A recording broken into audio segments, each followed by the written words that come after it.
Welcome back to the Green Beans Go channel. It's your host, me. We have entered the dog days of summer when it comes to sports betting, but we still have Dinger Tuesday, and for that I'm thankful. I think it's been a rough few weeks between being sick, being on vacation, and just sucking. I've been ice cold, so hopefully we turn it around. As always, there are two versions of this promo. If you have the unlimited version, which means there is no cap on your free bets, I would play as many as you're comfortable with. If I was you, I would play all of them. But some people don't have the bankroll for that, and I totally understand, so play as many as you feel comfortable with. If you're on the limited version like I am, I try to play 2 to 3 per night and keep it at that to maximize my value. Some general notes: if there's any lineup changes, I will tweet about it. I do not devig or line shop, and that is because I am forced to play FanDuel's lines, and so I'm going to play the guy that I think has the most likely chance to hit a home run. I've made money 3 years in a row doing this, so I'm going to continue doing it the way I always have been. My objectives are to find the right spots. If I can generate free bets for you guys and the most free bets for you guys long term, then we maximize this promo. And last week was horrible. I mean, flat out, it was awful for me. I know the EV guys and I know gambling Twitter had just a phenomenal day.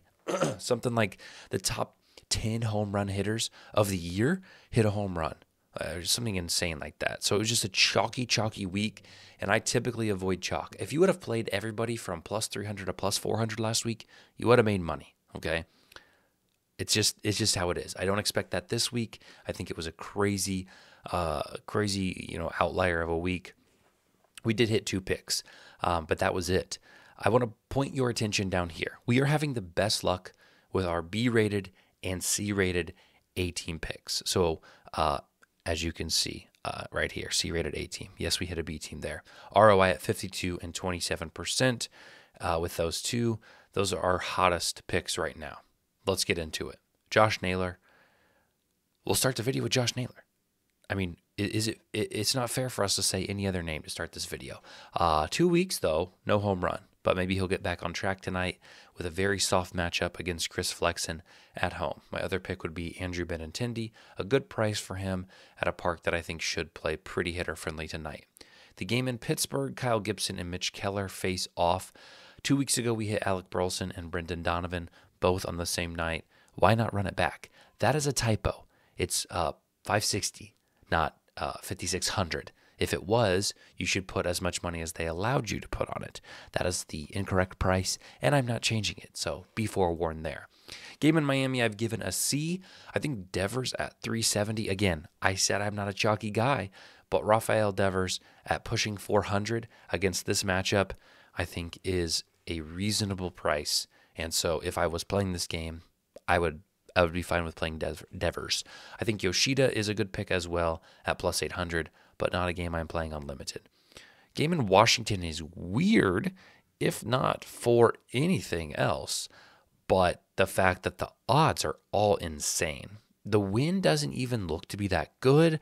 Ballpark Pal has this as one of his worst projected home run games, and for some reason FanDuel has like 8 guys sub 400. So I like Mark Vinicius. I liked Alvarez, but both of those guys were at like 310 and 350.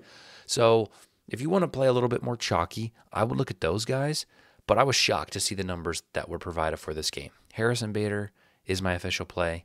Lane Thomas is my other official play. Not a game I'm going to play as Ballpark Pal doesn't love it. Game in New York, good pitching, and by golly, I'm settling on Alex Verdugo. The dude is due. Okay, and at 870, I love the price. I looked at Trent Grisham, but he was at 500. And a guy that's kind of inconsistent in the lineup, I didn't love that lack of value on him. So Alex Verdugo at 870, I think, is tremendous for a home game against a righty in Ashcraft who has struggled this year. Candelario, I think, is also good value. He is facing Gill, which is not the best matchup for him necessarily, but he has the power to do it, and I think the park is very hittable tonight, or should be. So at that price, this is a guy that's been sub 400 a few times a week, so I like him there. Game in Toronto, a game we saw last night. Alvarez hit a home run last night, and he's priced accordingly. But I'm going with John Singleton at 680 and Spencer Horwitz at 800. Horwitz is a little bit of a chase. I'll admit that. I was on him last week. I was on him yesterday for my FanDuel 30% same game parlay boost. So this maybe is a little bit personal. Don't feel like you need to tail Horowitz here. Don't feel like you need to play this game at all. I would much rather play the game above it than I would play this. This may be a B. We may be a little bit too harsh. This game may be actually a B, but the Reds' bats have just been horrible. So I don't trust them to hit 2 home runs in this game. Game in Atlanta, the wind is blowing in. We've got Birdsong pitching, and that is the coolest last name on this card. If I could change my last name, I would change it to Birdsong today if I was allowed. Okay, Jared Kelenic and Ozzie Albies will be my plays both at 520. And lastly, for the first half of the slate, Woods Richardson is pitching, and so is Tarek Skubal, and my voice is just gone. It's cooked. I've been, I said I was sick last week, and I'm still struggling to get over it. I think my flu, whatever I had, turned into laryngitis because I didn't have a voice for Sunday and Monday. So bear with me. Riley Green at 540, and I think Royce Lewis even at 400 is too generous. A guy that's been probably one of the hottest home run hitters in the entire MLB in the last month, and you're getting him at that 400 price. A game that kind of Ballpark Pal sneakily loves. The wind is blowing out. Minnesota's not the best hitters park, but I'm okay with that chalky play there. It may be worth a look if you like that game. Second half of the slate, what could be good pitching in this one, and maybe 2 years ago we would have, all adored the pitching matchup. Cease has been still pretty good, and Eovaldi has kind of lacked a little bit in 2024. Jackson Merrill at 630 is probably my favorite pick, one of my favorite picks on the card. Jake Cronenworth at 540 isn't half bad either.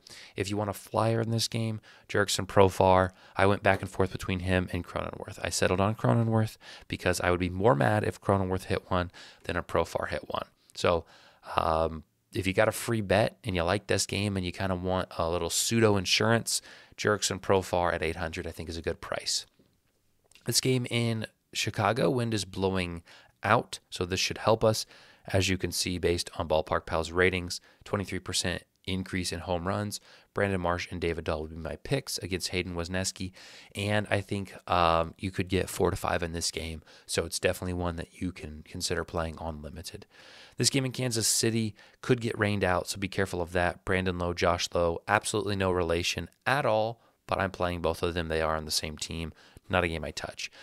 A game I will be playing, and I'm just astonished at these prices. You got Ryan Feltner, who's 1-11 on starts, has given up 12 home runs on the year, and you got Bryce Turang at 8 to 1 and Sal Friedrich at 10 to 1.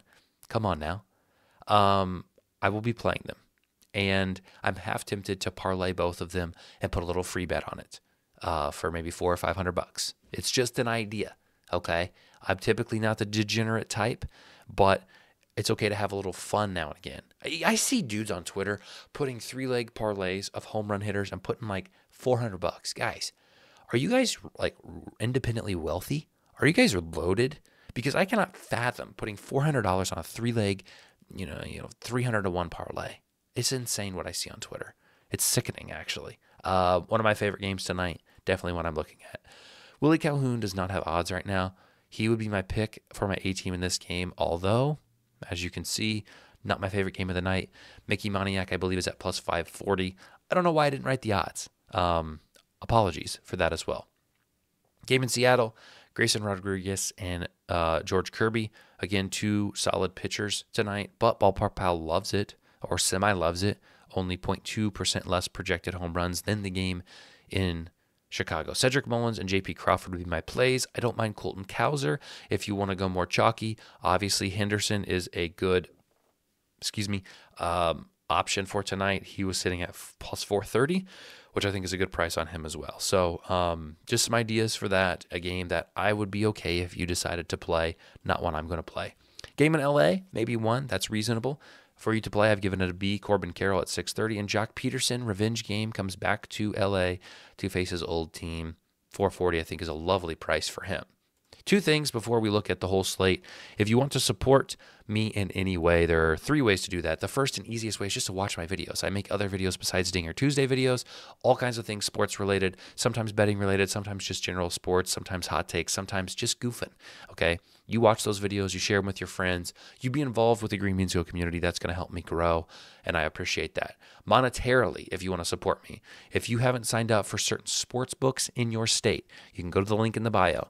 And I am partnered with BetStamp. They have partnership with sportsbooks. When you sign up using my link, you get the new user offer that's offered by the sportsbook, but I also get money on the side because you signed up using my link. So there are tons of sportsbooks probably available in your state. Go to this, sort by your state. It'll show all that's available. If you have one on there that you haven't signed up for, sign up for it. It helps me out. And lastly, I am partnered with SoBet. I am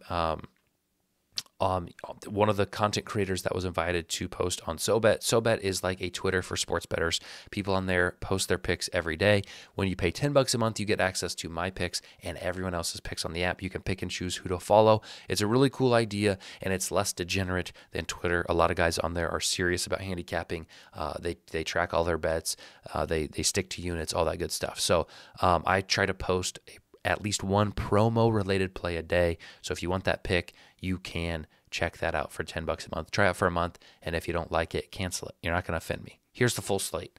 And on this first half, quite frankly, I don't think I'm going to play anybody. If I had to play somebody, Josh Naylor would have my look, Harrison Bader would have my look, Alex Verdugo and Candelario would have my look. I think this game is maybe a B. I may be too harsh on that. This game, though, this second half of the slate, though, is where I'm going to draw my attention. I really think these two guys have value at this price, and Jackson Merrill at 630 definitely is some guy I'm looking at. All right, so that's what we got for you today. Thank you guys for sticking through me through the thick and thin. It's been tough. I'll fully admit I've been ice cold, and the EV guys are probably snickering in the background. I don't care. I'm going to keep doing what I'm doing. If you like the plays, if you like the content, a lot of you guys come back every week and comment. Thank you guys so much for doing that. Really, truly, it means a lot. I'll update you guys if there's lineup changes. Take care, and let's hit some tonight. Please, we need it.